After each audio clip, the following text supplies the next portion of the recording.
திருவண்ணாமலை மாவட்டம் நம்பேடு கிராமத்தில் பயிர் செய்த தர்பூசணி பழங்களை வாங்க வியாபாரிகள் வராததால் விவசாயிகள் டிராக்டரை விட்டு அழைத்து வருகின்றனர். இது பற்றிய கூடுதல் தகவலை செய்தியாளர் சுரேஷ் வழங்கிட கேட்கலாம். சுரேஷ் வணக்கம். தற்போது தர்பூசணி வியாபாரிகள் என்ன இன்னலை சந்தித்து வருகிறார்கள்? தற்போது எடுத்திருக்கக்கூடிய நடவடிக்கைக்கு காரணம் என்ன? அவர்களின் உடனடி தேவை என்ன? வணக்கம். திருவண்ணாமலை மாவட்டம் வந்தவாசி அடுத்த நம்பேடு கிராமத்தில் உள்ள விவசாய நிலத்தில் உள்ள தர்பூசணி பழங்களை வாங்க வியாபாரிகள் யாரும் வராததால் தர்பூசணி பழங்களை விவசாயிகள் டிராக்டர் மூலம் ஓட்டி அழித்தார்.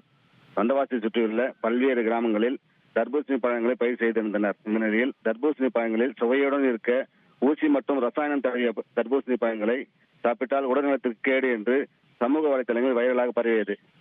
இதனால் வந்தவாசி சுற்றியுள்ள கிராமங்களில் உள்ள விவசாயிகள் ஒரு ஏக்கருக்கு 60,000 முதல் 70,000 வரை செலவு செய்து 1000 ஏக்கரில் பயிர் செய்த தர்பூசணி பழங்களை வாங்க வியாபாரிகள் வராததால் விவசாய நிலத்திலேயே டன் கணக்கில் தேங்கி வெடித்து மற்றும் அழுகி தேங்கியது. இதனால் விவசாயிகள் பெரும் இழப்பு ஏற்பட்டது. மேலும் பல்வேறு விவசாயிகள் தமிழக அரசுக்கு ஒரு ஏக்கருக்கு 30,000 ரூபாய் இழப்பீடு வாங்க வேண்டும் என்று கோரிக்கை வைத்திருந்தனர். இதனால் மனமுடைந்த விவசாயிகள் வந்தவாசி அடுத்த நம்பேடு கிராமத்தை சேர்ந்த விவசாயி சேகர் மற்றும் சுற்றியுள்ள விவசாயிகள் அவர்களது நிலத்தில் உள்ள சுமார் 10 ஏக்கர் தர்பூசணி பழங்களை பயிர் செய்திருந்தனர். தர்பூசணி பழங்களை வாங்க வியாபாரிகள் வராததால் மனவேதனை அடைந்த விவசாய பழங்களை டிராக்டர் மூலம் ஓட்டி விவசாய நிலத்திலே அழித்தனர். இதனால் பரிதாப நிலை ஏற்பட்டுள்ளது. தகவல்களுக்கு நன்றி சுரேஷ்.